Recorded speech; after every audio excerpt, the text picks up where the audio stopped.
I ovako, svaka regija na Balkanu ima i pozitivne i negativne strane. Znači, kod Slovenaca imaš red, imaš ono što ja najviše kod njih cijenim, to je sklonost ka ekologiji. Znači, oni shvaćaju da je temelj patriotizma ekološka svijest. I zato kad uđeš u Sloveniju, to je najčišća zemlja, možeš spavati na podu. Znači, to je jedna u Švicarsku i možda najčišća zemlja u Europi i nekad budu proglašena najčišćom zemljom svijeta. Znači, to je nešto što bi Srbi mogli, a i svi ostali na Balkanu, naučiti od Slovenaca. Drugo, kad Slovenac pređe na stranu antiglobalizma, je jako dobar. Znači, oni jesu onako, ima tu svega, znači, negativno je, recimo, kod njih znaju biti škrti, znači, to je činjenica, i generalno su ti narodi, recimo, Istrijani. Istrijani su isto vrijedni i radni, ali su škrti. Istrani ne mrze Srbe, ali, na primjer, znaš kakvi su ti, kad bi jedan Istrijan došao, na primjer, u neki grad, na primjer u Stuttgart, i otkrio da tamo ima posla, on nikad neće javiti drugim Istrijanima. On to sačuva za sebe. Znači, on neće tamo dođe 100 Istrijana.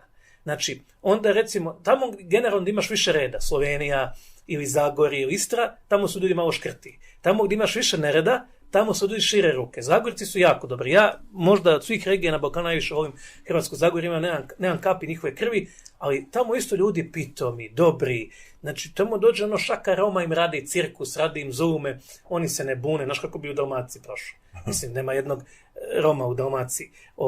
Kad sam ja došao u Mirjevo, rekao što su oko Romi fini ovdje, jer ne bi ovi dozvolili Mirjevci da ovi tamo divljaju. A čuj ti, tamo ovi Zagorci jadni, oni puštaju da im ovi tamo upadaju kuće, da ih maltretiraju i to. Takve situacije. Onda recimo Bosna, znaš kakvi su Bosanci, raja, mislim, živio si tamo i to u sve svoje mane i vrline. Ja sam na Bošnjaki slab, tako da ne mogu ništa govoriti o njima negativno. Hercegovci, Bosanci su generalno dobro, ali su malo sporiju pamet imaju. Znači, dobro, da, ali opet u Srbiji, na primjer, po Beogradu, svi direktori univerziteta su Krajišnici, Ličani i Crnogorci. Znači. Da, tako je. Sad to je druga priča, doćemo do toga, ali recimo kod Bosanaca, ja kad sam bio u Sarajevu, držao prvo predavanje u Nacionalnom muzeju Bosne i Hercegovine, tamo u centru. Ja rekao, ipak je ovo glavni grad, spremio do 300 slajdova, ništa nismo skontali. A u Beogradu sam stavio, 400 slajdova, pa su rekli premalo je. Znači, malo imaju sporiju pamet Bosanci, znaš što smo mi govorili, svi Bosanci tupi, glupi, sjedili zadnjoj klupi. Ali generalno su oni dobri, ja sam shvatio da sam se kroz život jako puno s njima družio, a Hercegovci su baš premazani. Recimo, Hrvati iz Srednje Bosne, jako čestit narod, ko ženi Hrvati su iz Srednje Bosne, ko da ženi Anđela.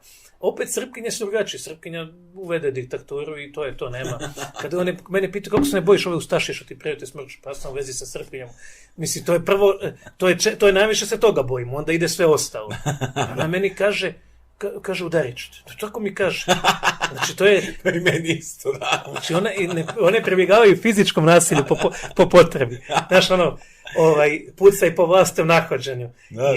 Ali Srbi opet s druge strane imaju isto i vrline i mane. Kod Srbi su dosta gostoljubivi, vole zajednicu, znači pomoće drugima i to. Ali opet vole i Srbi isto prevariti, imaju isto i tako. Ima tu svega, znači onako... I nepoverljivi su mnogo. Znaš šta ti je kod Srba? Ja Srbi ovako uspoređujem s jednim muškarcem koje kaže pjesma tvoja priča je za deseta, ali si nula u praksi. Srbin ti priča, obećaje, pola toga ne bude. A recimo ovaj Zagorec ili Istrijan ti ništa neće obećati. Ali ako ti je nešto rekao, to će odraditi. Ali Srbi su gostoljubivi, nema šanse da ti kod Srbina da nešto platiš kad dođeš u goste. A ovdje tamo ti kad dođeš kod Istrijana, on sve gleda da ti ne bi platio. Znači svaka od tih regija ima Crnogorci, znaš kakvi tamo i profesori nauka s kojim ja sjedim imaju kriminogeni mentalni sklop. Znači, profesori nauka imaju takav. Bio sam sa djevojkom u Zari i došlo, oko 6 uveče, sve je bilo po podu pobacano, kako cijeli dan trajalo sniženje. Došli mi drugi dan ujutro i dalje, to niko nije pokupio. To stoji onako pobacano u Zari kako je bilo dan ranije. Onda, recimo, ovi naši Makedonci, njih mi je žao, oni su tamo, svi ih negiraju, svi ih maltretiraju, u vlastitoj državi moraju paziti od Albanaca šta da rade. S druge strane, Bugari. Pa Bugari su svi ko Vasko Žabata, to je jedan tamo jedan cirkus, a Vojvođani su opet mirni, malo onako, vi osjetite taj duh Austro-Ugarske i generalno svaki od tih regija osjeti se, recimo Istra, osjeti se duh Italije u govoru o tome, ne znam, ovdje se osjeti duh Mađarske, već recimo Austrije u Vojvodini, ovi dole jug Srbije, i to oni su već slični i Bugarima, ne znam, Makedoncima i tako. Ali to je jedno bogatstvo različitosti koje sve to dobro funkcionira i nije uopće trebalo tu zajedničku državu Rastura trebali smo biti ko Benelux, niko nam ne bi mogo ništa.